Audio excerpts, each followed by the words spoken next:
Myst, the Book of Tiana continues with Part 7, as read by the bathroom reader. I am covering for the Plurality Report, who is currently chanting, "As I walk the trail of life, over mountains and plain, in fear of wind and rain, grant, O Great Spirit, I may forever walk like a man." Part 7.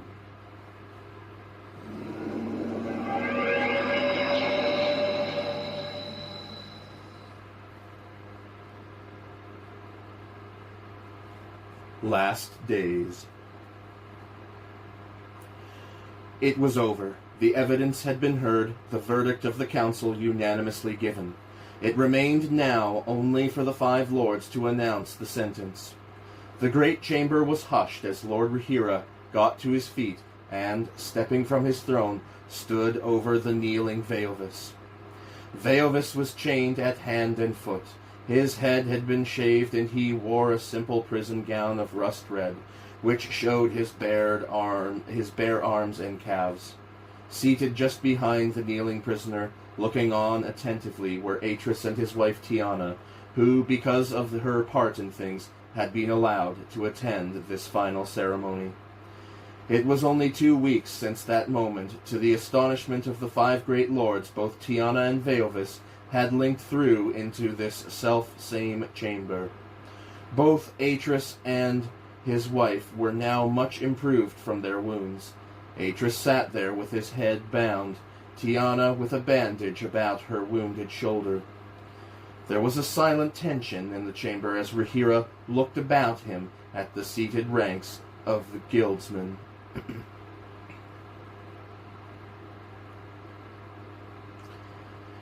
Veovis, Rahira said quietly, you have betrayed the trust of this council. You have deceived us and stolen from us, destroyed our property, and, yes, murdered our fellow guildsmen. Such behavior is without parallel in all our long history, and it is felt that our sentence ought to reflect that. I therefore declare that you, Veovis, son of Rakeri, Lord of Dani, shall be taken from here to the steps of the library, and there, at the 17th hour, before witnesses, be beheaded for your treachery. There was a sharp intake of breath. Beheaded? It was unheard of. But Lord Rahira seemed as hard as granite as he looked about him. Such is the decision of the five lords. Will anybody speak for the accused? It was a traditional request at such moments when a prisoner had been sentenced, and though this sentence was without a recent parallel, it was clear that none among the five expected anyone to speak. Anna stood. Forgive me, Lord Rahira. I know I am here as a guest of the council, and as such I have no right to voice my feelings. Even so, I would like to speak in favor of the prisoner. Rahira turned, looking to his fellows. There was a moment of eye contact among the ancients, and then Rahira turned back.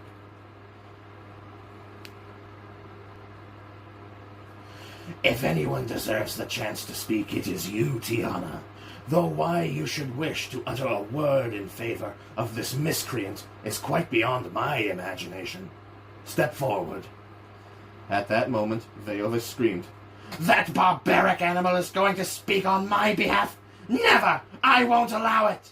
Silence! Rahira shouted with the pounding of his hand. Veovis continued in his rage. She's a traitor, not one of us! She has breached the sanctity of Dani blood! Don't you see? Guards, remove him! Rahira shouted. Now! They dragged the screaming man from the room. Calm returned to the chamber. Anna stepped out. She bowed to each of the five in turn, then turned about, facing the ranks of the guildsmen. My lords, guildsmen, I do not wish to play down the severity of what your once fellow Veovis has been found guilty of, nor have I reason to feel anything but hatred for the man who tried to kill my husband, and, but for a poorly aimed shot, would have undoubtedly killed me. Yet as an outsider, a newcomer to the great empire of Dani, let me make an observation. This great cavern is an island of reason, of rational, considered behavior. You, Donnie, have developed codes of behavior, ways of dealing with situations that are the result of thousands of years of experience. The most important of those codes, and the wisest of all, perhaps, is that which deals with those who transgress and step outside the codes. Until now, the Donnie have only rarely taken a life for a life. Until now, you have chosen the path of segregation, of cutting out the bad from your midst and isolating it, as a surgeon might isolate a virus. That, I would argue, is the path of sanity, whereas this... Anna paused, as if she could read the objection that was in most of their minds. I know what you are thinking. He escaped once. He might well escape again. And the so-called philosopher Agarus is still at large. Such factors must, I agree, come into your thinking, but there is one important factor that has not been considered, and that is precisely why Veovis behaved as he did. Anna took something from her pocket and held it up. It was a notebook of some kind. I have here a journal, Agarus's private journal, which I took from his room in the age from which they launched their attacks on Donnie. Had I not been ill these past few weeks, I might have read it sooner, and then could have laid this before the council as evidence in Lord Veovis's favor, for its contents are most revelatory. As it is, I offer it to you now as a plea for clemency. Lord Rahira, who had been listening in silence until this moment, now spoke up. Forgive me, Tiana, but what might that villain Agarus possibly have to say that would excuse the prisoner's behavior? Anna turned, facing him. It is all here, my lord, every last part of it, fully documented in Agarus's own hand. How he planned things, how he forged papers, how he worked through Guildsman Swanir to ensnare Lord Veovis into his perverse schemes, even how he manipulated my husband into going to Master Jaderis with what he knew. Whatever he has done since, that first great wrong cannot be denied. Veovis was an innocent man. Think then of the bitterness he must have felt in being stripped of all title and incarcerated upon that prison rock. Oh, it is no excuse for what he subsequently did, yet I offer it as explanation. Lord Rahira took the book from Anna and read a page or two, blinking from time to time. Then he looked up. We must have time to study this, Tiana. Of course, she said, giving him a grateful bow. But as you study it, my lord, consider the balance of good and ill that exists in all men, and try to imagine in what circumstances that balance could be tilted either way, toward great good or toward the kind of behavior Veovis displayed toward the society that spurned him. Rahira gave a tiny nod, his eyes smiling at Anna. Then he turned, his eyes quickly gauging the response of his fellow lords. There were nods. Very well, he said, turning back. The sentence of this council is set in abeyance until this matter can be fully considered. Until then, the prisoner will be placed under constant guard. As the meeting broke up, the guildsmen began to drift out of the chamber and into the nearby rooms. Rahira came over to Anna. I am grateful for your intercession, Tiana. Yet one thing bothers me. You may be right. Veovis may once have been innocent, yet that is in the past. If we do not end his life for what he subsequently did, then we have but a single course before us, and that is to incarcerate him for the rest of his natural life. Such a course we tried before, and failed with. What if we fail a second time? Then make sure you do not, Lord Rahira. Make a new and special age for him. Then, once he is safe within that place, burn the book so that no one can help him escape. Vigilance, not vengeance, should be your byword. Rahira bowed his head, impressed by her words. Well spoken, Tiana. She gave a little bow. Oh, and Tiana, do not worry. Whatever we decide, Veovis will never be allowed his freedom. Agarus sat at his desk, studying the notebook. The wooden door of the hut was closed, the blinds drawn against the sunlight. From outside came the busy sound of sawing and hammering. He closed the book, then nodded to himself. Standing, he yawned and stretched. He was wearing a simple rust-red gown that fitted tightly at the waist. A pair of dawny glasses rested atop his freshly shaven head. Walking over to the door, he pushed them down over his eyes, then stepped outside. Just below the hillock on which the hut stood, in a clearing between the trees, his slaves were hard at work. Already the basic frame of the room had been constructed. Now they were building the seats and shelves, and, at the center of it all, the podium. He walked down, stopping at the edge of the clearing to take out the notebook once again, turning to the page he had been looking at a moment earlier.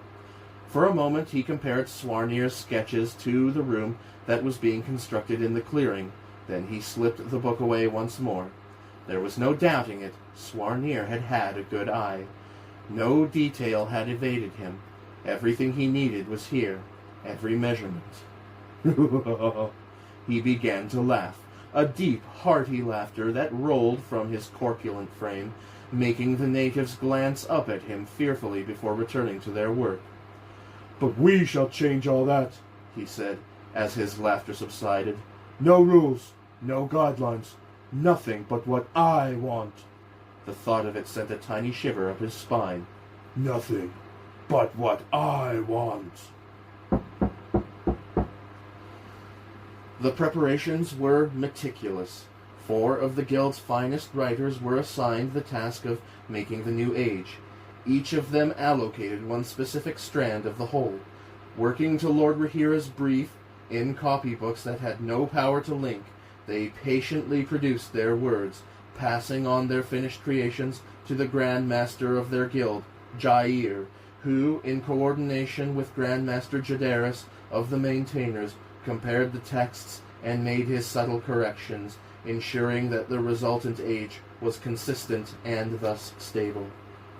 In all 100 days passed in this fashion, but then it was finally done, and, after consultation with Lord Rahira, a blank book, a Corte Nia, was taken from the guild's bookroom and placed on a desk in a cell at the center of the hall of the Maintainers. There it was guarded day and night, its pages never out of sight for a single instant, as, one by one, the 4 writers returned to copy their work into the book. By this means the privacy of the book was maintained, for none of the 4 had any knowledge of what the other 3 had written. Only Jadaris and Jair and Rahira, 3 of the most trustworthy men in the entire empire, knew that. Meanwhile, in the cell just down the passageway, they placed Veovis, shackled hand and foot, 2 members of the city guard with him every moment of the day and night, linked to him by chains of Nara, waking and sleeping. And so the days passed, until the prison book was done.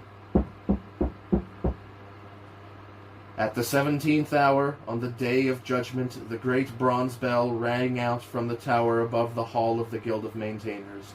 Far below, in the lowest level of that great labyrinthine building, in the deep shadows of the room of punishment, the great lords and grand masters of Dawni looked on as Veovis, his head unbowed, the cords that had bound his hands and feet cut, stepped over to the podium and faced the open book. As the bell rang, Veovis looked about him, no flicker of fear in those pale, intelligent eyes, only at this final moment a sense of great dignity. Then, as the final stroke rang out, he placed his hand upon the glowing panel and linked.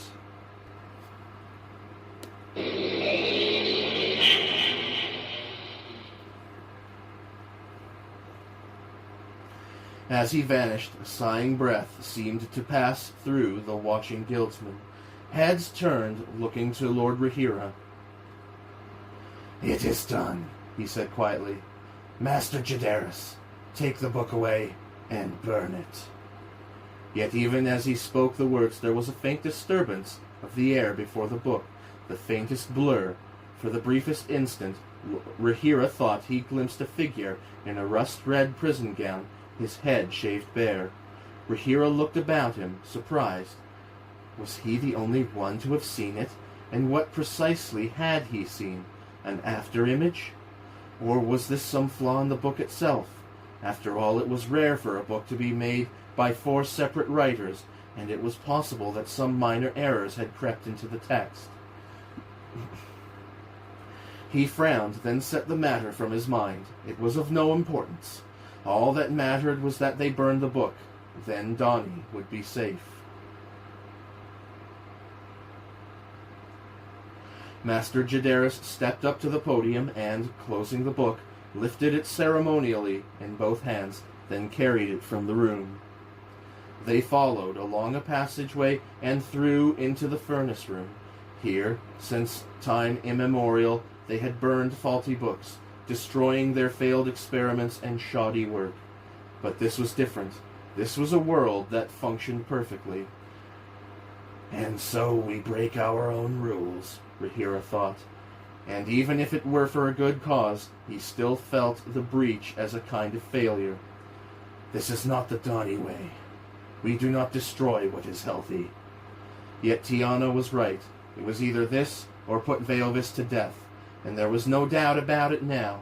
Veovis had been an innocent man when first they found him guilty and incarcerated him. Rahira watched as the great oven door was opened and the book slid in. There was a transparent panel in the door. Through it he could see the gray-blue cover of the prison book clearly. Rahira bent slightly, looking on as the oven fired and the flames began to lick the cover of the book. The months passed swiftly. Things quickly returned to normal. For young Gen, these were strangely happy times. Strange because he had never dared hope to thrive away from his mother's side. In his 8th year, on the last day of his first term at the Guild College, his father and mother visited him. It was an open day, and most of the students' parents were to be there, but for Gen it was a very special occasion, for he had been chosen to represent the college and read out a passage from the great history of his guild that spoke of the long tradition of the Guild of Books. The days of illness, of bullying in the night, and tearful homesickness were long behind Gen. He had become a strong child, surprisingly tall for his age, and confident in all he did, if never outspoken. Yet he was strangely distant with his mother, as if some part of him had never quite forgiven her for sending him away. It was thus that he greeted her on this special day with a respectful distance that might have been expected from any other student meeting the great Tiana, but not perhaps from her only son. He bowed formally. "Mother, I am glad you came." Anna smiled and briefly held him, but she too sensed how things were between them. As she stepped back, Atris embraced Gen. "Well done, Gen," he said, grinning down at his son. "I hear nothing but good from your guild masters. I am very proud of you, boy. We both are." Gen glanced at his mother. He could see that she was indeed proud of him, yet strangely that mattered very little beside the praise of his father. After all, his father was Donnie, of the blood, and a council member too. To have his praise was something, yet he did not say this openly. "I try to do my best," he said, lowering his head with the modesty that was drilled into all students. "Guildmaster Rijana says that you have a promising future, Gen," Anna said, her smile more guarded than his father's. "Indeed, he has talked to your father of private tuition." This was the first Gen had heard of this. He looked to his father, wide-eyed. "Is that true?" Atris nodded. "If you want it." Gen beamed.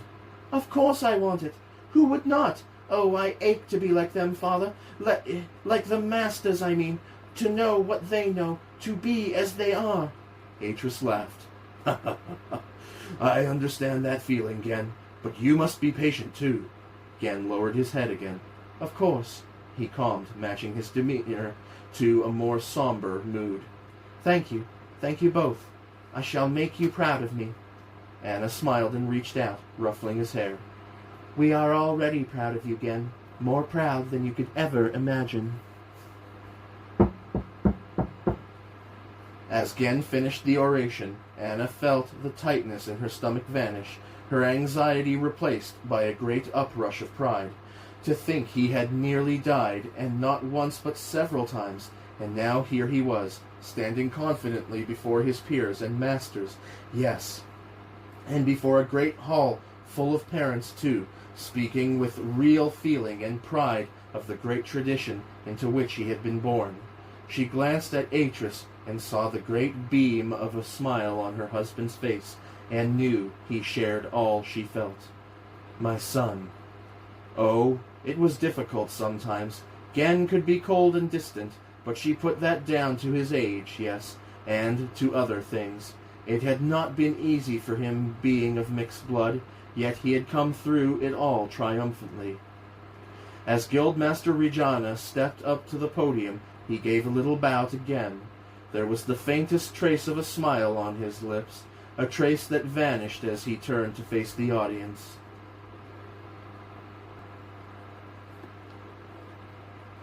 And now, guildsmen, ladies, if you would like to come through to the refectory. But Master Regina had barely formed the word when the whole building shook.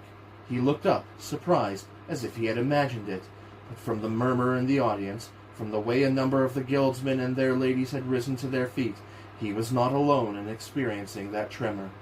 It came again, stronger this time, and with it a low rumbling noise. Dust fell from overhead. Outside, the great bell of Donny was sounding, and there were only two reasons for that bell to sound: the death of one of the five, or a threat to Donny itself. Regina swallowed back his momentary fear, and leaned upon the podium. Ladies, guildsmen, please remain calm. He turned, looking to his fellow masters, and to the young pupils, who stared back at him, silent yet clearly afraid. It will be all right, he said quietly, his voice offering them a reassurance he did not feel. Be calm and follow me outside, and all will be well, I promise you. All will be well.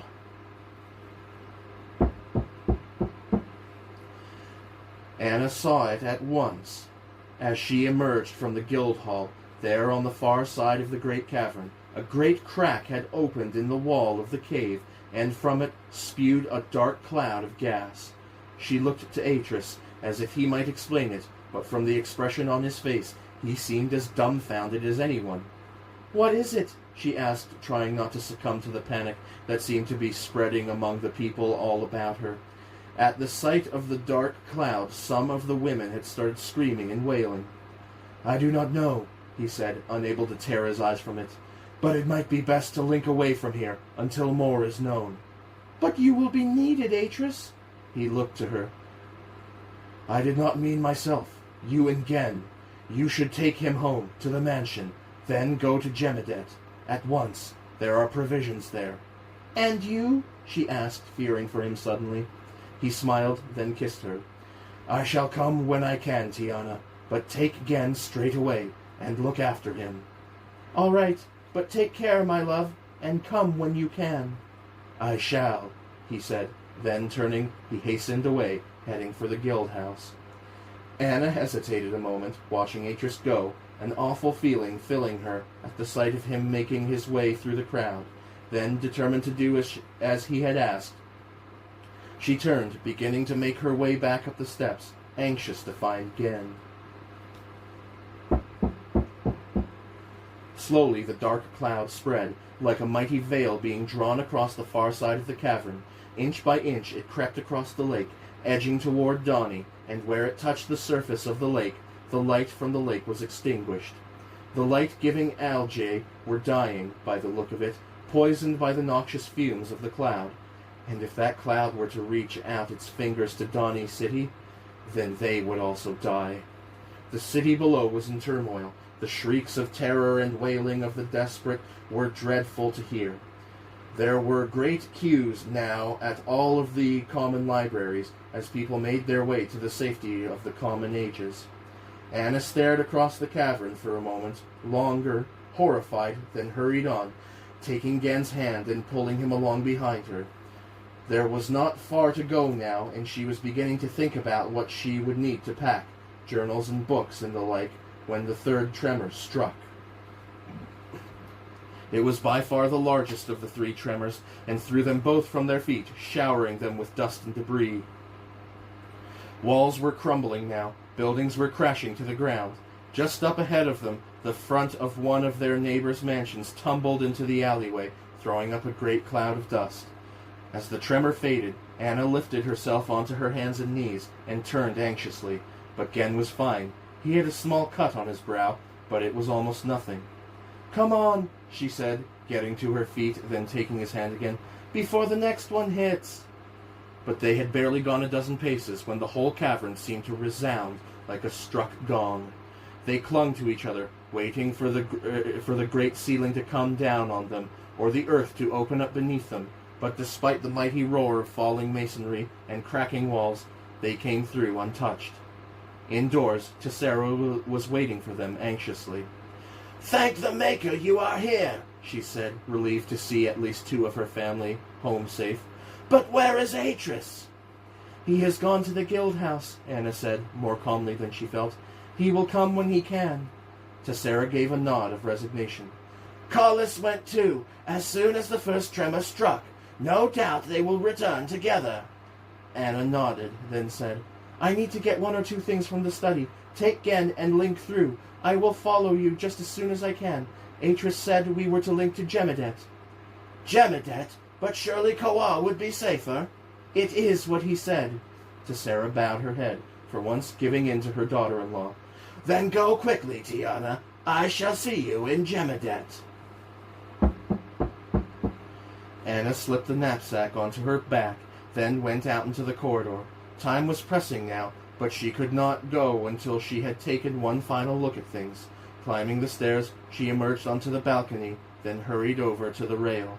The great city was stretched out below where she stood, layer after layer of ancient stone streets and houses, reaching down to the great circle of the harbor and Kareth's massive arch.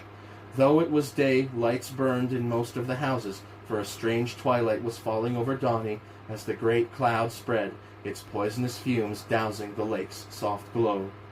The dark cloud now filled almost half of the cavern, its color now discernible as a filthy brown. The edges of it drifted slowly, in a dreamlike fashion, more like a sluggish liquid than a gas. Even as she watched, wispy brown tendrils of the gas extended about Kareth's arch, and slowly curled across the surface of the harbor. And where the gas touched, the algae faded, and the bright glow dying like sputtering embers. The sight of it chilled her. "Where are you, Atris?" she wondered, looking across to the left where the guild house stood, its massive tiered roof dominating the surrounding halls. "Are you safe, my love?" As if voicing the fear she felt at that moment, a great noise of wailing drifted up from the lower city. Many were safe now, but there were still some, hundreds, maybe more, who had not made it to the common libraries and the safety of the ages. It was they who now faced the coming of the great cloud as it slowly filled the harbor with its roiling darkness, then spilled into the narrow lanes and alleyways that led up from the waterfront. "The Maker help them." Yet even as she thought it, she caught a glimpse of a guildsman hurriedly ascending the main street that led between the gates, his cloak streaming behind him as he ran. He was carrying something odd, some kind of cylinder, yet she knew at once who it was. "Atris!" she yelled, waving frantically at him. He slowed, his head turning, and then he waved back at her, hurrying on again, disappearing briefly behind a row of houses, while far below him, like the breath of fate itself, the dark gas slowly climbed the levels, destroying any living thing it touched. It was raining in Gemidet, a fresh, pure rain that, after the nightmare of the cavern, seemed to wash all stain of it from them as they walked down the slope toward the encampment. Seeing them step out from among the trees, Gen stood, then ran toward them, hugging his father fiercely. The boy's hair was slicked back, his clothes soaked, but he seemed not to mind. Picking him up, Atris carried Gen down the rest of the slope and into the shelter of the cabin. Tessera looked up as they entered, a great beam of a smile lighting her face at the sight of Atris. Then, seeing only Anna enter behind him, she frowned. "Where is your father, Atris?"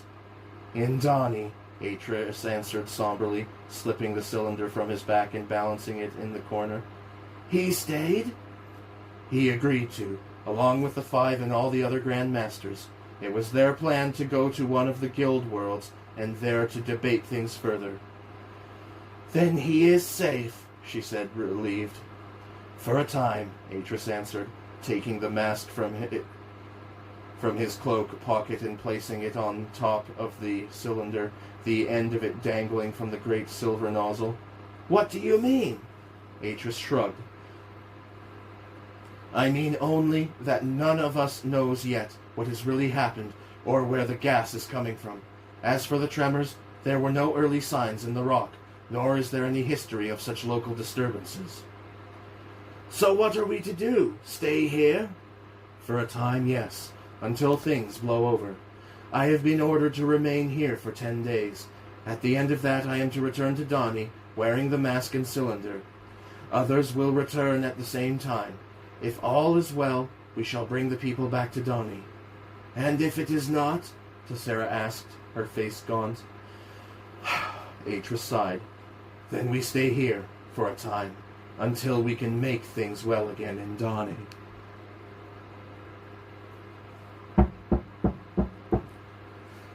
The air was a horrible, sickly yellow-brown, choking the ancient streets and alleyways, as though a wintry fog had descended upon the great tiered city in the cave. Silent it was, the dark, though not as dark now as at first. Here and there, at crossroads and at gates, lamps had been set on top of poles. Huge fire marbles, the size of fists, glowed red, or blue, or green behind the thick glass panes of the lamps. Yet their lights burned dimly, as though through depths of dark and murky water. Silent it was, yet in that silence the creaking of a cart could now be heard, along with the shuffle of two men making their slow way through the subterranean place. As they came into a pool of dark red light, one could see the airtight masks that encased their heads, linked by strong hoses to the air tanks on their backs. They wore long leather boots and thick gloves that reached to their elbows. Their cart was loaded high, pale hands and feet jutting lifelessly from the midst of that macabre bundle of rags and bones. Leaning forward, they pushed in silence, sharing the weight without complaint. Ahead, just beyond the lamp, was their destination. Coming to the foot of the steps, they set the handles of the cart down, then began to unload, taking each body by its wrists and ankles and carrying it up into the semi-darkness of the entrance hall. Here, too, they had placed lamps, lighting the way into the great book room. It was not their first journey, nor would it be their last. For a full week now they had gone about their task, patiently, unendingly, collecting in the harvest of their sowing. So many bodies there were, so much illness and death. It was hard to credit that the gas had undone so many. And then the quakes. While one held the body propped against the podium, the other took its hand and placed it over the glowing panel of the book, moving his own hand back as the link was made. The body shimmered for an instant and was gone.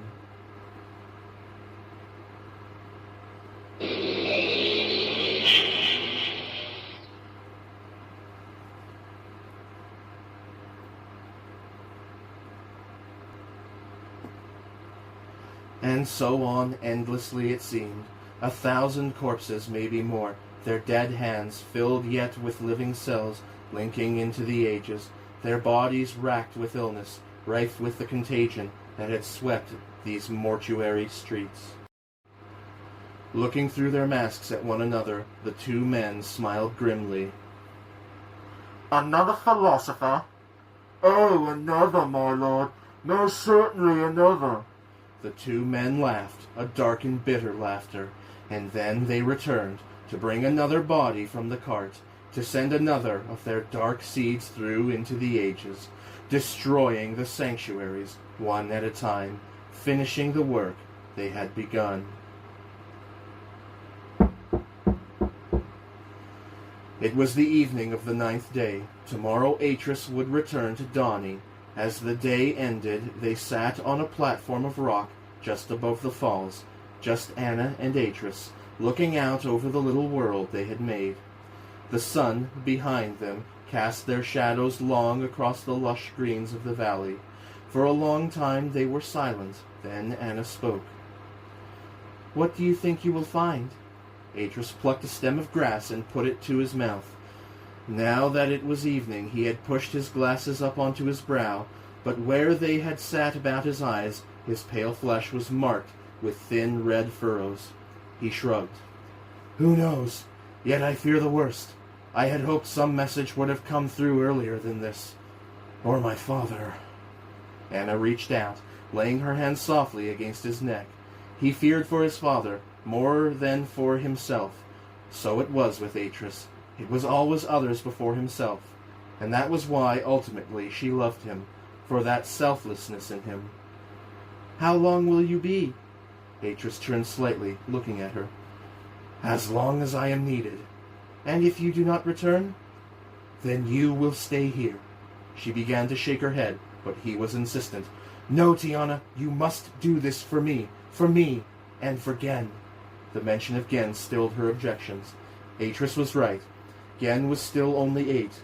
Losing one parent would be bad enough, but to lose both could prove devastating, even though Tessera would still be there. She gave the barest nod. "Good," Atris said. "Then let us go back to the encampment. I have much to prepare before I leave." It was early when Atris set off. All farewells had been said. Now, as Anna looked on, Gen cuddled against her. Atris pulled on the cylinder, checked it was working properly, then slipped the air-tight mask down over his head. Seeing him thus, Anna felt her stomach tighten with anxiety. Atris turned, waved to them, then turned back, placing his hand against the open linking book. The air about his figure swirled as if it had been transformed into some other substance, then cleared. Atris was gone.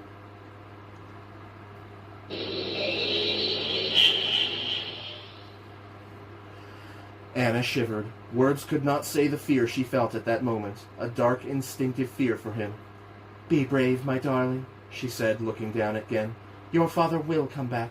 I promise he will." Atris could hear his own breathing, loud within the mask as he linked into the study. He took out the lamp he had brought and, striking the fire marble, lit it and held it up, looking about him. Nothing had been disturbed, yet all had been transformed. The gas had gone, but where it had been, it had left its residue, coating everything with a thin layer of yellow-brown paste. The sight of it sickened him to his stomach. Was it all like this everywhere in Donny? Had nothing survived untouched? Outside in the corridor it was all the same, as though some host of demons had repainted everything the same hellish shade.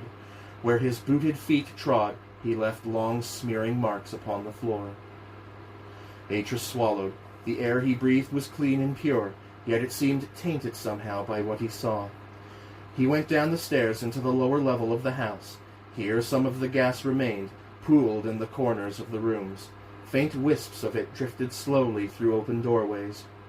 Atris watched it a moment. It seemed alive, almost hideously, maliciously alive. No sooner had he had the thought than a second followed. This was no simple chemical mix. He should have known by the way it had reacted with the algae in the lake. This was biological. It was alive.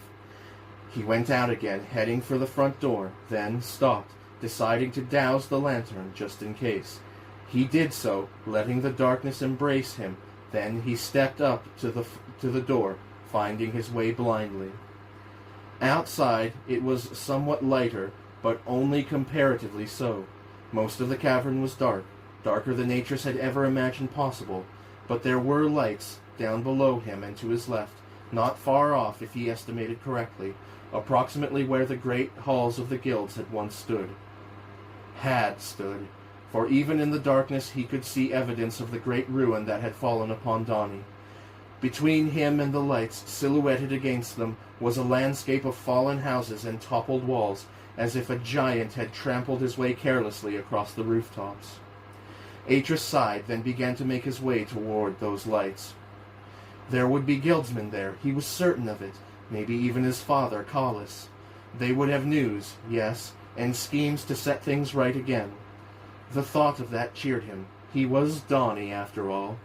Atris stopped and, taking out the lantern, lit it again.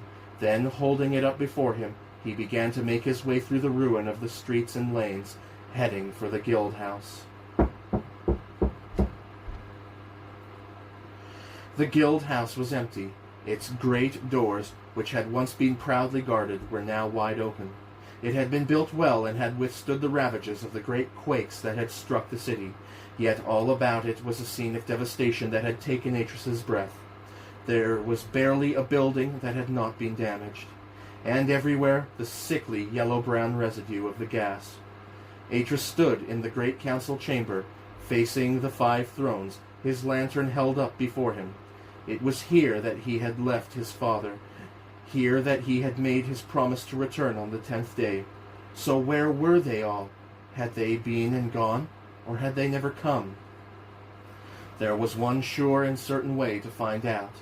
He walked through into one of the tiny rooms that lay behind the great chamber. There, open on the desk, was a linking book. As all else, it was covered with the paste-like residue, yet the glow of the linking panel could be glimpsed. Though a thin layer of the paste covered the glowing rectangle, a handprint could be clearly seen upon it. Someone had linked after the gas had settled. Atris went across and, using the sleeve of his cloak, wiped the right-hand page clean.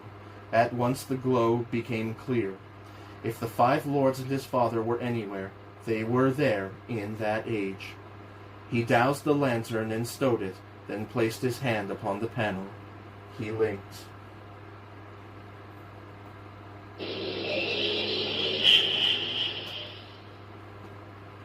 At once Atris found himself in a low cave. Sunlight filtered in from an entrance just above him. He could hear birdsong and the lulling noise of the sea washing against the shoreline. He sighed, relieved. All was well. Releasing the clamp at the side of his mask, he eased it up, taking a deep gulp of the refreshing air. Then, reaching behind him, switched off the air supply. He would need it when he returned to Donnie.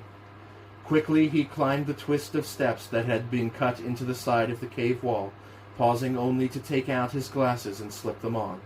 Then, his spirits raised, he stepped out into the sunlight. The buildings were just below him, at the end of a long grassy slope. They blazed white in the sunlight, their perfect domes and arches blending with the green of the surrounding wood, the deep blue of the shimmering sea that surrounded the island. They would be inside the great library, of course, debating what to do. That was why they were delayed, why they had not come. Even so, Atris was surprised that they had not set a guard by the linking book. He stopped dead, blinking, taking that in. There would have been a guard. There always was a guard. In fact, he had never come here before now without there being a guard in the cave. Something was wrong. Atris drew his dagger, then walked on, listening for any sound. Coming around the side of the library, he slowed. The silence was strange, unnatural. The great wooden door was open. Inside the room was shadowy dark.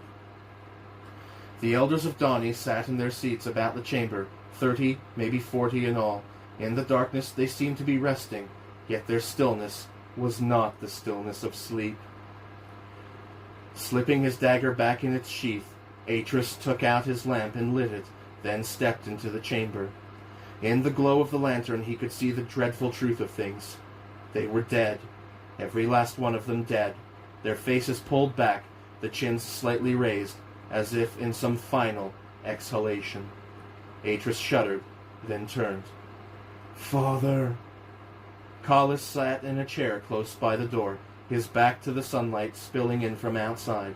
His hands rested on the arms of the chair, almost casually it seemed, yet the fingers gripped the wood tightly, and the face had that same stiffness in it that all the other faces had, as if they had been caught suddenly and unawares by some invisible enemy.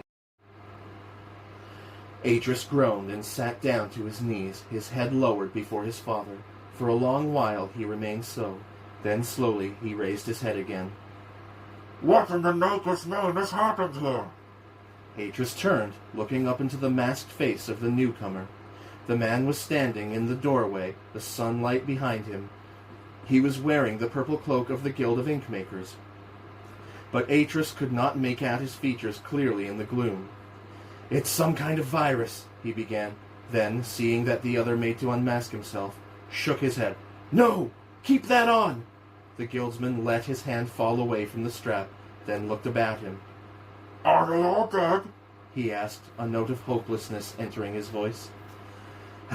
Yes, Atris answered bleakly. or so it seems. The grave was new, the earth freshly turned. Nearby, as if surprised, a guard lay on his back, dead, his hands gripping each other as if they fought, his jaws tightly clenched. Atris stared at the guard a moment, then, looking to his fellow guildsman, Gelaius, he picked up the spade once more and began to dig, shoveling the last of the dark earth back into the hole. They really were all dead, guildsmen and guards, servants and natives. Not one had survived the plague, if plague it was. And himself, was he now infected with it? The last book of commentary told the tale. They had found it open on a desk in one of the other buildings. Its scribe, an ancient of 200 years or more, slumped over it. The body had come through a week ago, only 2 days after the evacuation of Donny. They had burned it, naturally, but the damage had been done. What will you do? Gelaius asked, his voice muted through the mask he still wore. I suppose I will go back, Atris answered. To Donny, anyway. And there was the problem. If he was infected, he could not go back to Jemadet, for he could not risk infecting Gen and Anna and his mother. Yet was it fair not to let them know what had happened here? Besides which, he needed to get back, now that he knew what was happening, for he had to return to the mansion and get the linking book. Jemadet at least would then be safe. If he was not already too late.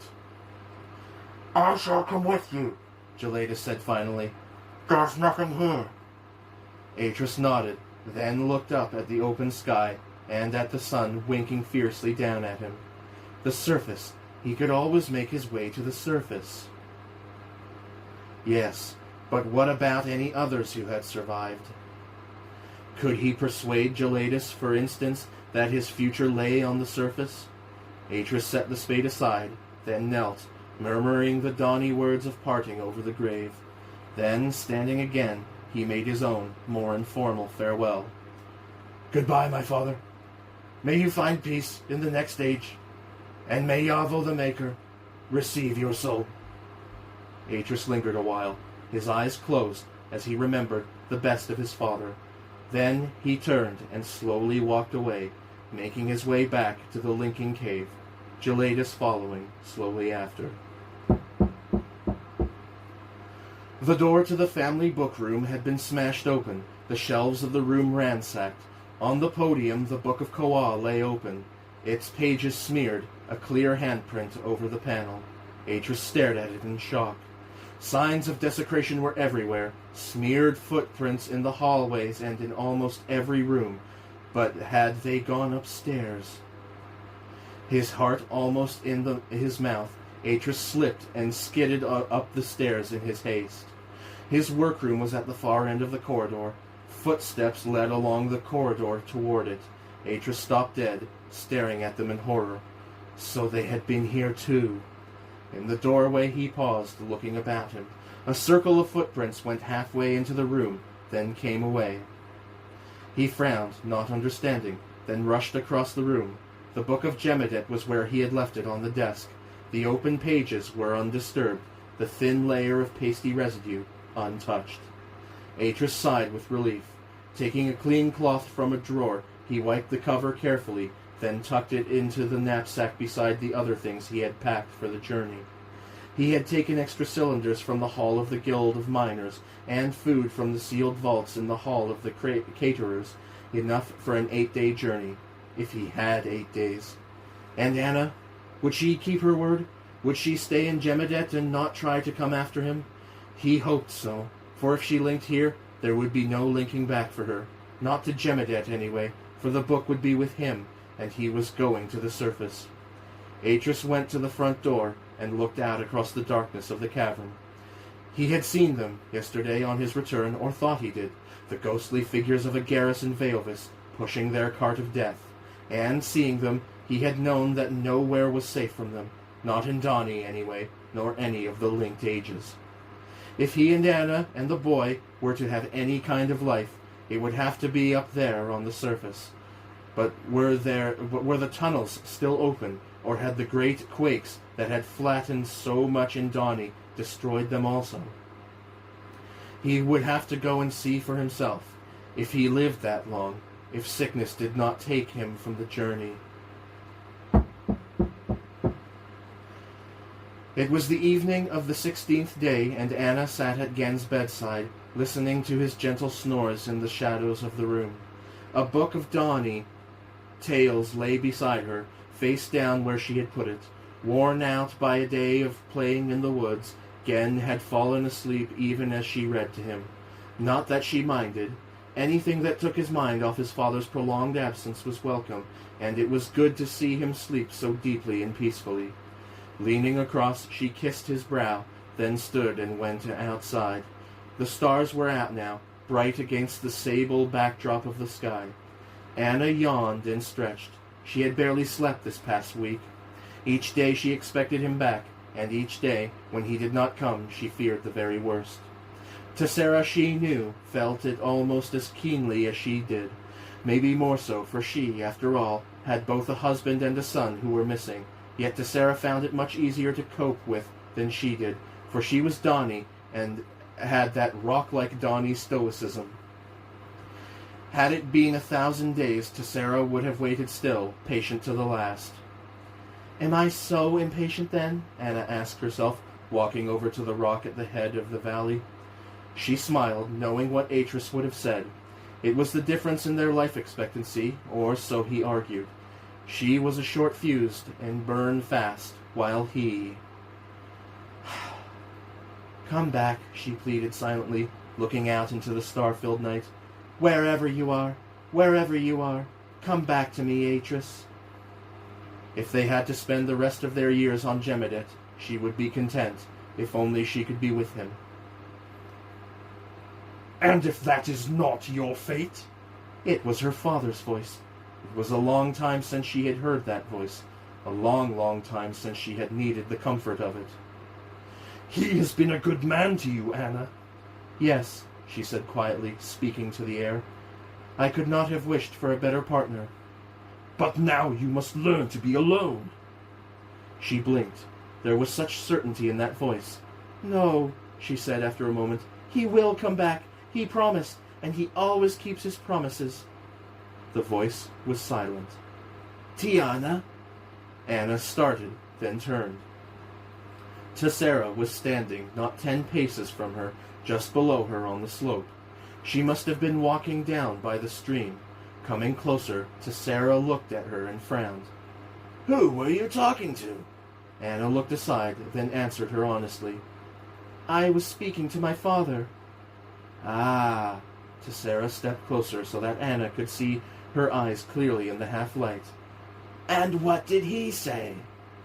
He said I must learn to be alone. Tessera watched her a moment, then nodded. I fear it might be so. But I thought...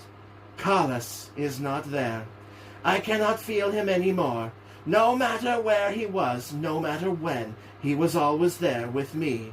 So it is when you have lived with a man a century and more. But suddenly there is a gap, an absence, if you like. He is not there any more. Something has happened to him. Tessera then fell silent. I did not know. I thought... Anna frowned. What had she thought? That only she felt like that? That only she and he were related to each other in that strange non-physical manner? No, for how could that possibly be? Even so, sometimes it felt as if they were the books of each other to which each one linked, and when one of those books was destroyed, what then? Would there no longer be a connection? Would there only be a gap, an awful yawning abyss? The thought of it terrified her, to be that alone. I am sorry, Tessera, Anna said finally. I do hope you are wrong. And I, Tessera said, reaching out to take her hands. And I. Atris woke. The darkness in his head was matched by the darkness in which he lay. It was damp and cold, and his whole body ached, yet the air was fresher than he remembered it. He put his hand up to his face, surprised. The mask. And then he remembered. The air had given out. He had had to take off the mask or suffocate, and that was when he had linked back to Jemadet. Atris lay there a while, letting his eyes grow accustomed to the darkness of the cave. It had to be night outside, for not a trace of sunlight filtered down from above. He listened, straining to hear some sound, but it was hard to know whether he was imagining it or not. For 8 days now he had known nothing but silence, the awful, echoing silence of the rock. All of his life he realized now there had been noises all about him, the faint murmur of the great fans that brought the air into the caverns, or the dull concussion from a mining rig busy excavating in the deep, the noises of the city itself, or of boats out on the lake, the bells that sounded out each hour of every day, and the normal noises of the household all about him. Such sounds had formed the continuum of his existence, ceaseless and unnoticed, until now. Now death had come to Donny, yes, and to every part of its once great empire. Even in the tunnels he had found the dead, miners at their work, or maintainers whose job it was to patrol the great perimeter. Yes, and he had even found the source of the death, the great machine that had proved Donny's bane. In one of the lower caverns he had come upon it, its huge canisters empty now. They had used such machines in the Guild of Surveyors to provide air for tricky excavations, or before a regular supply could be pumped up from Donny itself. But Veovis had used it to pump poisons back into Donny, letting Donny's own circulatory system distribute it to every niche. Even had they switched the great fans down, which eventually they did, it would have proved a bleak choice, to suffocate from the lack of air or die of the poisonous bacteria that the same air carried. It was not until he saw the machine that he knew for sure, not until then that he knew Anna had been wrong to intercede. It is not her fault, he kept telling himself. She was not to know. Yet it was hard to see it otherwise. All of this death, all of this vast suffering and misery was down to a single man, Veovis. For all that Agaris had been a willing partner, it was Veovis's bitterness, his anger and desire for revenge, that had been behind this final futile act. And if he had been dead, then my father would yet be alive, and Lord Rahira, and Master Jadaris, and Jaral. Atris sat up, shaking his head, but the darkness kept coming back. Tiana is to blame, my darling wife Tiana. No! Outside a bird flapped away between the trees. It was the first natural sound he had heard in days. Atris sniffed the air. It smelled sweet. He could still smell the rubber of the mask upon his face, but this air was different. It lacked the strange metallic taste of the air he had grown accustomed to. Slowly, almost stumblingly, he climbed up until he stood at the mouth of the cave, looking down through the trees toward the encampment. It seemed empty, deserted, but then it was late. He sighed. I ought to wash, he thought. More than that, I ought to burn these clothes or bury them, just in case. In truth, he ought not to have come. Indeed, he would not have come, but for the fact that lack of air had addled his brain. But now that he was back, he would make the best of things. At least the linking book was relatively safe, though who knew how thorough Veovis would be. If he chose to search the tunnels, then he might come upon it, laying there, and then even Jemadet would not be safe. The thought of it petrified him. He had the urge to cough. Stifling it, he turned, looking up beyond the cave. If he remembered correctly, there was a path that led up and to the left. Curving across to the head of the falls, he would find a place up there and bury the suit, then wash himself. And then he would come back here, naked, the bearer of ill news, to face his mother and his wife.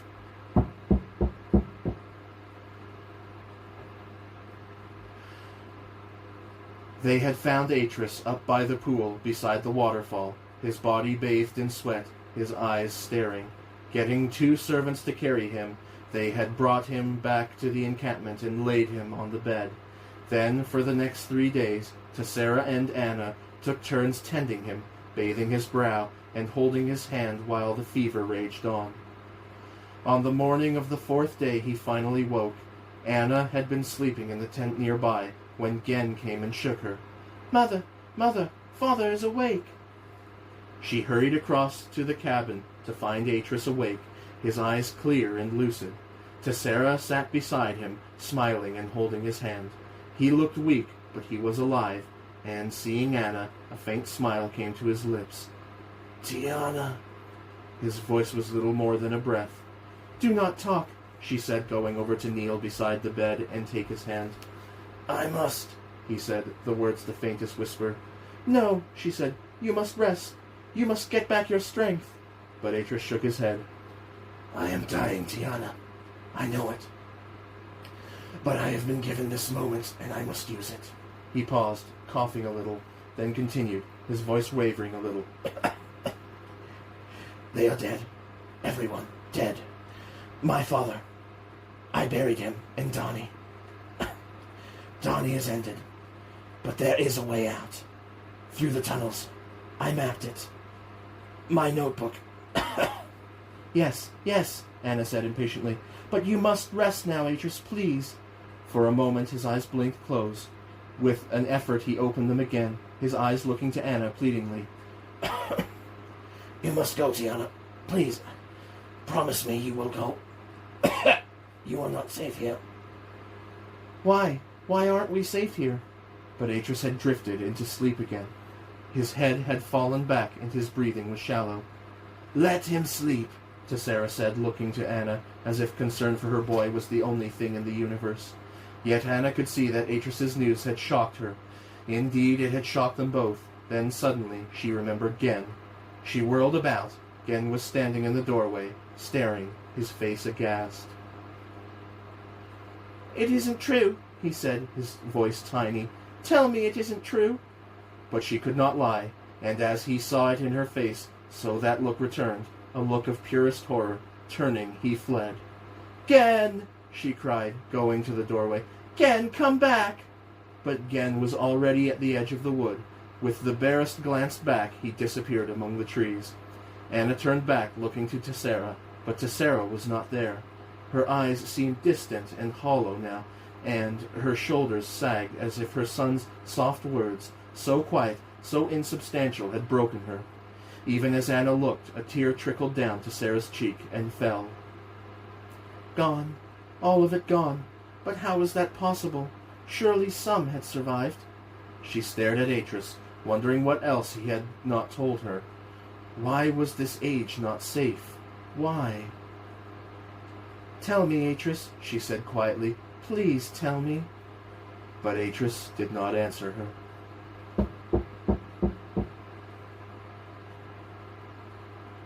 Afternoon, Tessera took to her bed, complaining of a migraine. Anna, thinking it had to do with Cullis's death, decided it was best to leave her be to grieve. Having made certain Tessera was comfortable, she went to see if she could find where Gen had got to. There was no sign of him, but when she returned 2 hours later, it was to find that Tessera had worsened considerably. Not only that, but the 2 servants who had helped carry Atris down from the pool were now displaying the exact same symptoms he had shown. They had been suffering from minor stomach pains for days, but now both of them had gone down with a full-blown fever. As the afternoon became evening, Anna began to grow worried. Atris still showed no sign of waking, yet it was for Tessera she was most concerned, for she had slipped into a fretful, fevered sleep. Then, just after sundown, Anna went to check on the 2 servants, whom she had placed nearby in the storage tent, and found that one of them had died. She was standing there, outside the tent, when Gen wandered back into the camp. Gen? Gen did not even glance at her, but walked on past her, going inside the cabin. Anna walked across. Gen was sitting in a corner, in the darkness, staring at his father's reclining form. She watched him a moment, her heart going out to him. Then, taking the lantern from the side, she struck the fire marble, closed the plate, and hung it on the hook overhead. In its sudden glow, she could see that Gen had been crying. Gen, are you all right? He turned his head and looked at her coldly, sullenly, then looked away. 2 of the servants are ill, she said quietly. Gen made no gesture, no response. He simply stared at his father. Gen, we must think of leaving here. But Gen was like a statue, his child's face hard and cold as it stared at his dying father.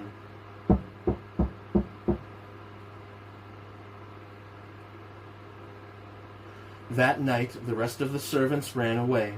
While Gen slept, Anna sat beside Tessera, bathing her face and holding her hand. Yet, in the early hours of the morning, Atris's mother convulsed and died. Anna sat there for a long time afterward, staring into space. Gen was asleep in the corner. Atris lay nearby, his shallow breathing barely audible. In this one room was her whole world, all that mattered to her, anyway, and it was slowly falling apart all about her. Just as before, she thought, real despair touching her for the first time. She stood up abruptly, then crossed the room, picking up the bag Atris had brought back with him from Donnie. She had been busy until now even to remember it, but now she had sat down and rummaged through it. Here was his journal that he kept with him at all times. Lighting a lamp, she opened the notebook and began to leaf through it, stopping finally at a series of maps and diagrams Atris had made. The first were of the tunnels leading to the cavern where the machines were, and, beyond it, several miles distant, the lodge. Atris had added to this map, drawing thick dark lines across a number of the tunnels. It was clear that they were blocked. Indeed, looking at the map, she saw that there was no access to the surface by this route. On the next page was another map, but this one ended in dead ends and white, unfilled space. Anna looked up, understanding. Atris had spent the last week or so tramping through the tunnels, trying to find a route for their escape, spending his precious energies so that they might find a safe way to the surface. Atris was dying. She knew that now for certain. Yet even at the end he had been true. Even at the end he had thought of others before himself. Of her and of Gen. She looked back at the journal. The next map was different, much more complex than the others. It extended over several pages. Anna smiled, appreciating what he had done here. Elevations, rock types, physical details, all were noted down. It was a real labyrinth, but Atris had done his best to make each twist and turn as clear as he could. She traced the zigzag of it with her finger over several pages, then looked up, laughing softly. The volcano! It came out at the old dormant volcano where her father and she had used to stop on their way to Tajinar. She smiled and spoke softly to the air. You did well, my love. Did I? His voice, so unexpected, startled her. She turned to find him sitting up, watching her. Atris? We have to go. Anna blinked. You are dying, she thought. You are not going anywhere, but he was insistent. You must pack, Tiana. Now, while there is still time.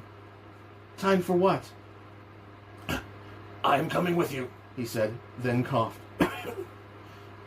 Back to Donnie. I will help you find the way. But you are ill, Atris. In answer, he threw back the sheet and, steadying himself against the wall, with one hand, slowly stood. His eyes looked to her imploringly. I must do this, Tiana. Do you understand? She stared at him. Her fear and love for him mixed violently at that moment, and then she nodded. I understand.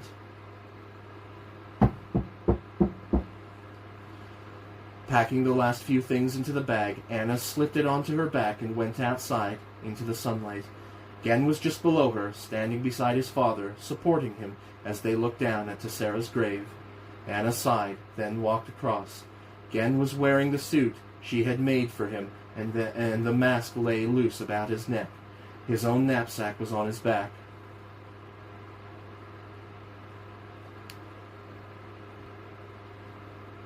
Are you ready?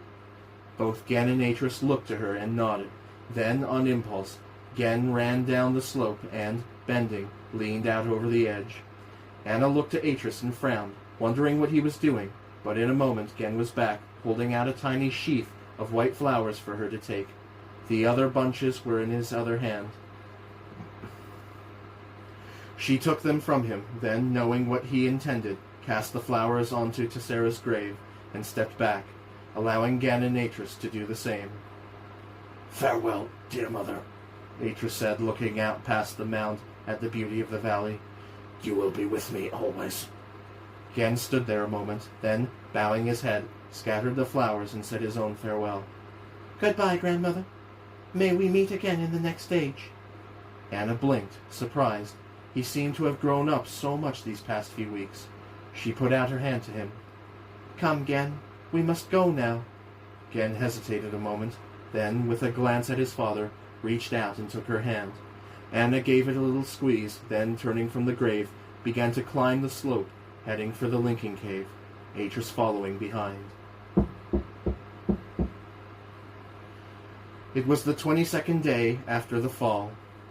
Anna stood beside Atris on the balcony of the mansion, Gen in front of her, her arms about his shoulders as they looked out over the ruins of Donny. To her surprise, the air had proved clean, and after several tests in the workroom, they had decided to remove their masks. There was no trace now of the gas that had wreaked such havoc, though its residue remained like a dried crust over everything. Moreover, someone had reactivated the great fans that brought the air into the cavern, and the algae of the lake had recovered enough to give off a faint, almost twilight glow. In that faint illumination they could see the extent of the devastation. The sight was desolate beyond all words.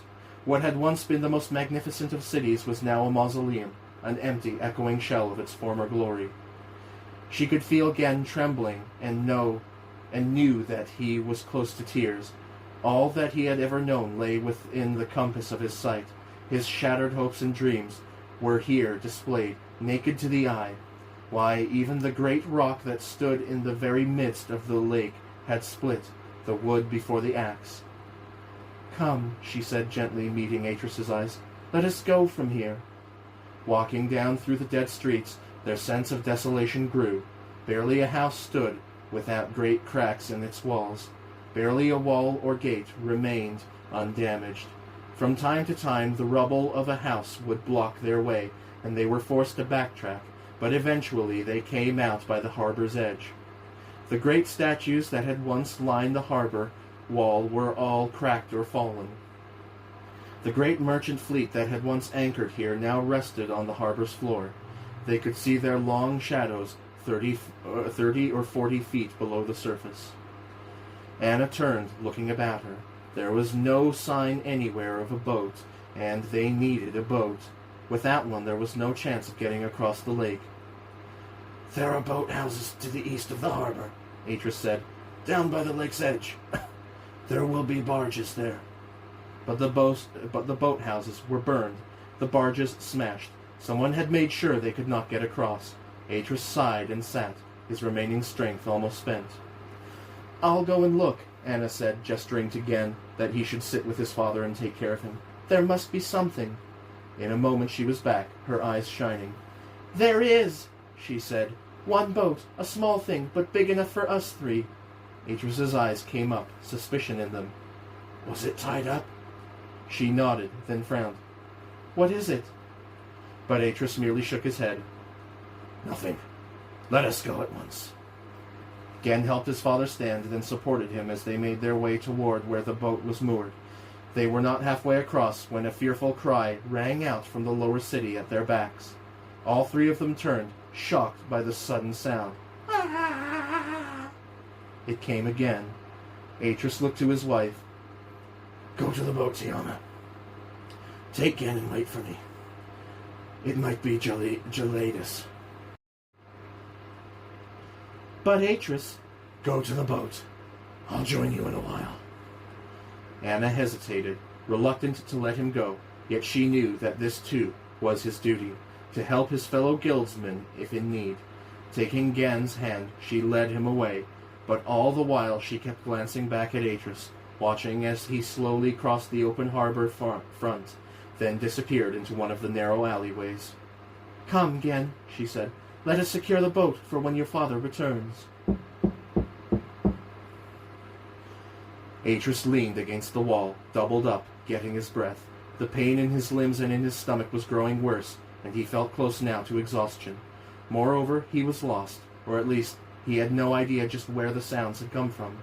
He had thought it was from somewhere in this locality, but now that he was here there was nothing. The deserted streets were silent. Across from him a sign hung over the shadowed door of a tavern. There were no words, but the picture could be glimpsed, even through the layer of gray-brown residue. It showed a white, segmented worm, burrowing blindly through the rock. The sight of it made him frown, as if at some vague vestigial memory. The blind worm. Where had he heard mention of that before? Atris straightened, looking up. The windows of the upper story were open, the shutters thrown back. Even as he looked, there came a loud, distinctive groan. Oh! So he had not been wrong. Whoever it was, they were up there in that second-floor room. Atris crossed the street, then slowly pushed the door open, listening. Oh! The groan came again. A set of narrow stairs led up to his right. They were smeared, as if many feet had used them. Cautiously looking about him all the while, he slipped inside and began to climb them, careful to make no noise. He was almost at the top when from the room above came a grunt, and then another pained groan. Something creaked. Atris stopped, then turned his head, looking up into the open doorway just behind him, beyond the turn in the stairs. A soft scraping noise came from the room, and then a tiny gasp of pain. The sound released Atris. Finding new reserves of energy, he hurried up the final steps.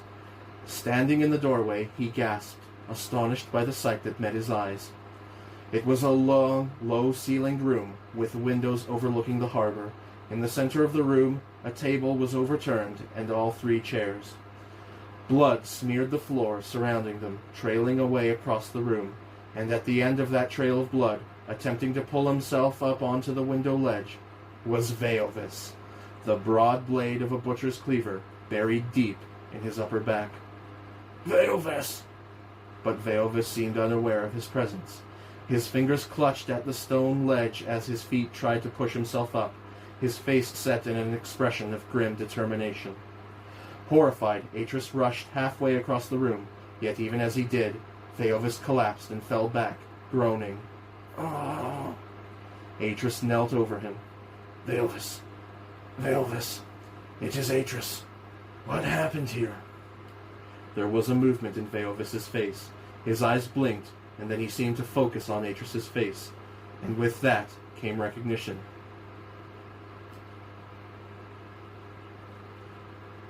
What happened?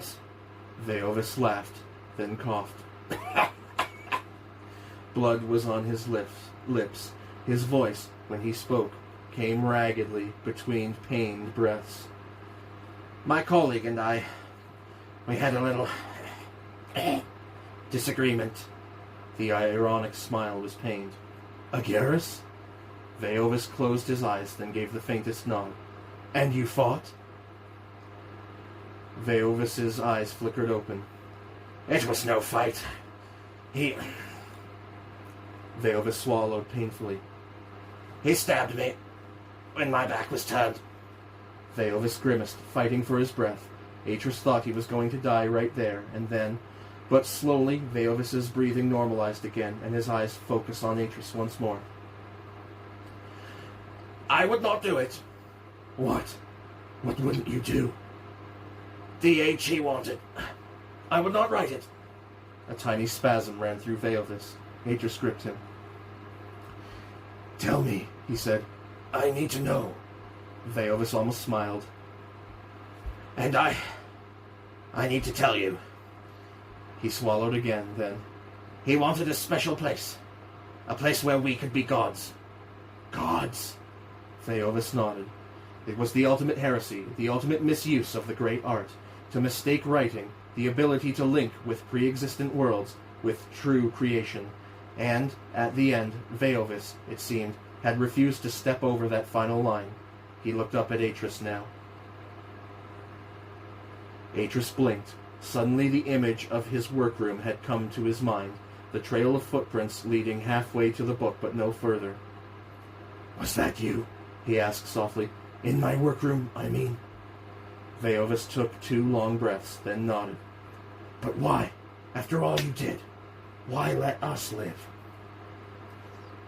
Because she spoke out for me. Because she said there was good in me. And she was right.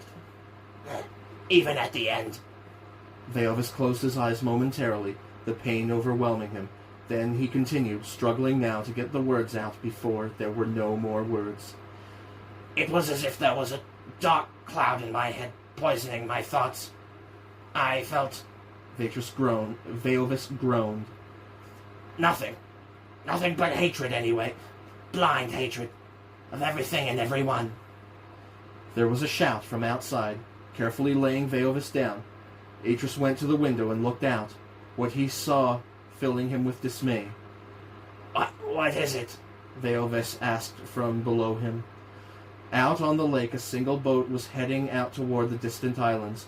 Standing at its stern, steering it, was the distinctive figure of a Garrus, and before him in the boat, laying on the bare planks, their hands and feet bound, were Anna and Gen.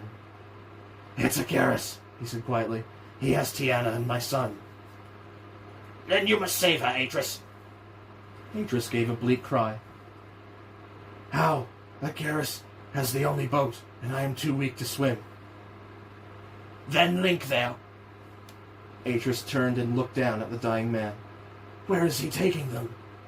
Veovis looked up at him, his eyes clear now, as if he had passed beyond all pain. To Kavir. That's where we are based. That's where all the books are now. We've been collecting them. Hundreds of them. Some are in the book room, but most are on the age I made for him. They are in the cabin on the South Island. That's where you link to. The book of that age is in my study. Atris knelt over Veovis again. I understand. But how does that help me? That's in Kavir. How do I get there? In answer, Veovis gestured towards his left breast.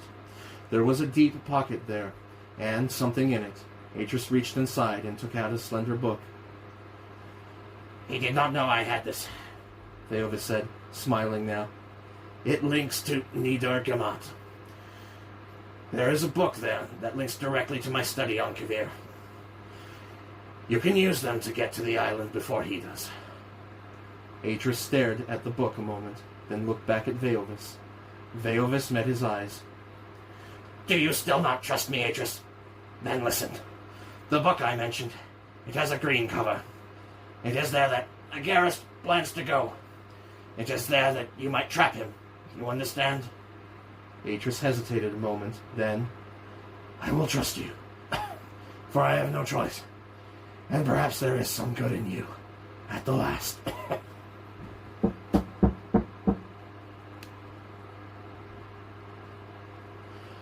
The city was receding now. In an hour, he would be back in Kavir. A Garrus turned from the sight and looked back at his captives where they lay at the bottom of the boat. He would have killed them there and then, at the harbor's edge, and thought nothing of it. But the woman had betrayed the fact that her husband was still abroad, and so he would use them as his bait. And once he had Atris, he would destroy all 3 of them, for he had not the sentimental streak that had ruined his once companion Veovis. He will not come for us, you know. Garrus looked down at the woman disdainfully. Of course he'll come. The man's a sentimental fool. He came before, didn't he? But not this time. He'll wait for you, in Dani. While you and your son are my captives? Garrus laughed. Why, he will be out of his mind with worry, don't you think? He saw how that silenced her. Yes, with the 2 of them safe in a cell on Kavir, he could go back and settle things with the guildsman Atris once and for all. For there was only one boat in all of Dani now, and he had it. No, he said finally. He'll wait there at the harbor until I bring the boat back, and then I'll have him. Oh yes, Tiana, you can be certain of it. The first book had linked him to a room in the great house on Nieder Gamat, filled with Veovis's things. There, after a brief search, he found the second book that linked to this, more familiar room on the island of Kavir, a place he had often come in better times. Atris stood there a moment, leaning heavily against the desk, a bone-deep weariness making his head spin. Then, knowing he had less than an hour to make his preparations, he looked about him. The book with the emerald green cover was on a table in the far corner of the room, beside a stack of other older books. Going across to them, Atris felt a sudden despair, thinking of what had been done here. So much endeavor had come to naught here in this room, and for what reason? Envy, revenge, or was it simple malice? Was Agaris mad? Atris groaned, thinking of the end to which Veovis had come. Then, determined to make one final meaningful effort, he lifted the book and carried it back over to the desk. There he sat, opening the book and reading through the first few pages. After a while he lifted his head, nodding to himself. Here it was, nakedly displayed, what Veovis might in time have become, a great master among masters, as great perhaps as the legendary Re-Nereth. He began to cough, a hacking, debilitating cough, then put his fingers to his lips. There was blood there now. He too was dying.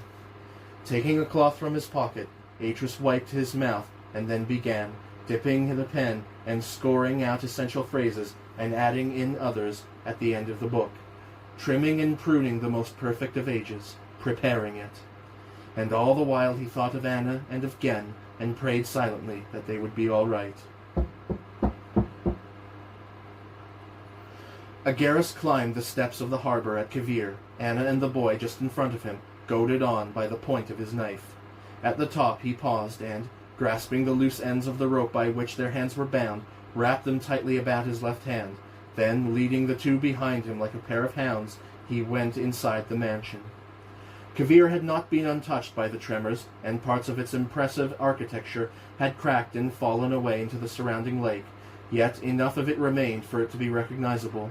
Anna, who had wondered where they were going, now felt a sense of resignation descend on her. If Veovis was here, then there was nothing Atris could do.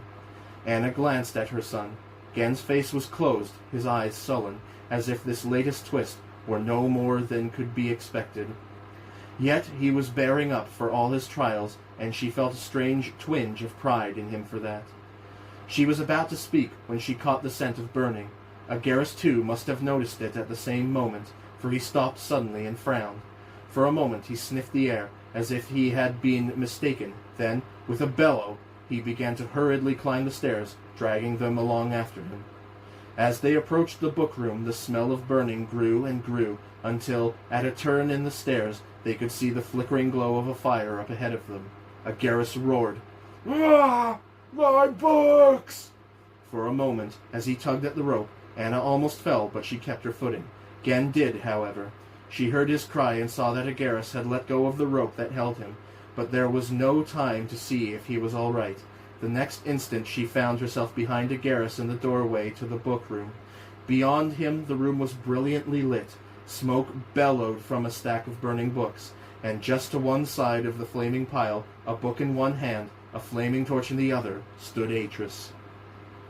Agaris slammed the great door shut behind him, then took a step toward Atris. Yet even as he did, Atris raised the torch and called to him. "Come any closer, and I'll burn the rest of your books, Agaris. I know where they are. I've seen them. In the cabin on the South Island. I linked there. I can link there now. Unless..." Anna felt Agaris's hands reaching out and grasped her roughly, and then his arm was about her neck, the dagger raised, its point beneath her neck. "I have your wife, Atris. Go near those books and I shall kill her." "Kill her, and I shall destroy your books. I'll link through, and point, and put the torch to them. And what will you have then, Master Philosopher? Nothing, now that you've killed Veovis." Anna could feel Agaris trembling with anger. Any false move and she would be dead. Give me that book, he said once more in a low growl. Give it to me, or Tiana dies. Atris was smiling now. He lifted the book slightly. This is a masterful work. I know Veovis was proud of it. Agaris stared at Atris. It was called Edorat. No, Atris said, his eyes meeting Anna's.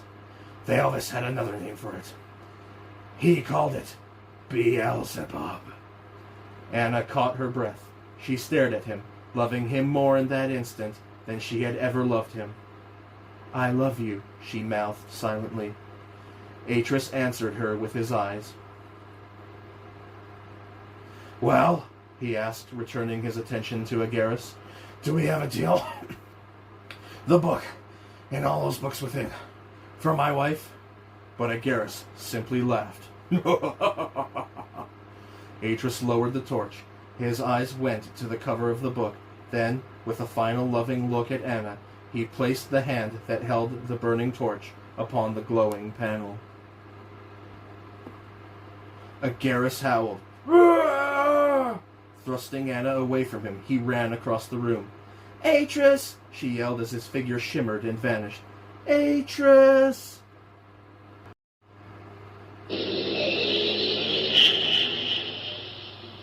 But he was gone. The great book fell with a thud to the floor beside the burning stack. Agaris threw himself at it in unseemly haste and almost wrenched the cover from the spine, forcing it open. Anna watched, her heart in her throat, as, his chest heaving, Agaris looked across at her and, with a smile that was a half snarl, placed his hand against the descriptive panel and linked.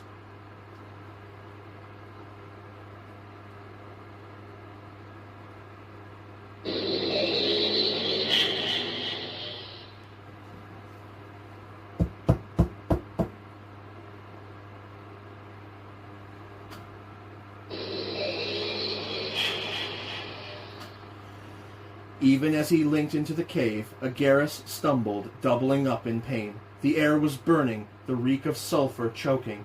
The first breath seared his lungs. Putting out an arm, Agaris staggered forward, howling, looking about him desperately for the linking book back to Donnie.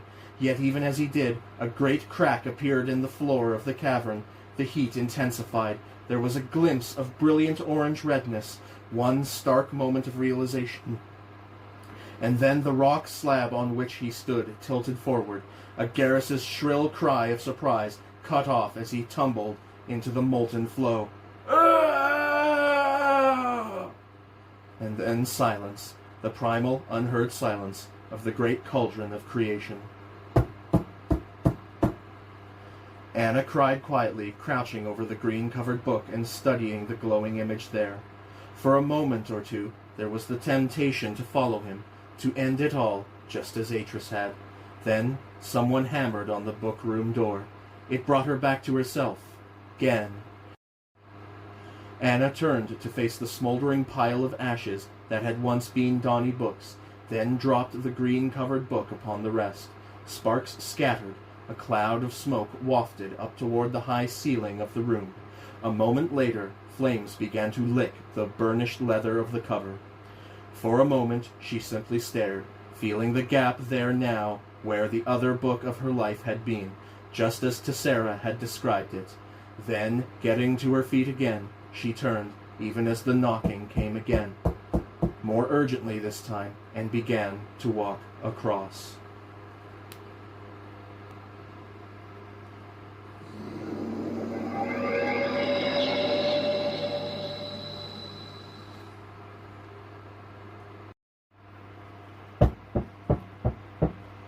Epilogue.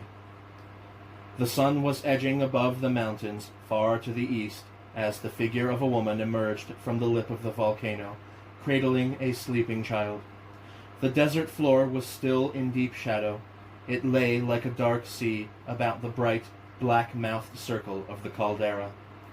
The woman paused, lifting her chin, slowly scanning the surrounding desert, then began to descend the rock-littered slope. Her shadow stretched out long and thin behind her, black against the dawn's red. As she came closer to the cleft, a light wind began to blow. lifting the dark strands of her hair behind her. The sand danced across the rock, then settled. The woman seemed gaunt and wraith-like, and the child in her arms was but skin and bone, yet there was a light in her eyes, a vitality that was like the fire from the deep earth. Seeing the cleft, she slowed, looking about her once more, then went across and knelt, laying the child down gently on a narrow ledge of rock. Taking the 2 packs from her shoulders, she set them down. Then, using her hands and feet to find her way, she ducked down into the dark gash of the cleft. There was a pool down there at the foot of the cleft. In the pre-dawn darkness it was filled with stars, reflected from the sky far overhead. Like a shadow, she knelt beside it, scooping up a handful of the pure, cold water, and drank. Refreshed, she turned, still kneeling, and looked about her. It was cool down here, and there was water. With a little work, it could be more. Anna nodded, then stood, wiping her hands against her shirt. "Here," she said. "We'll begin again here."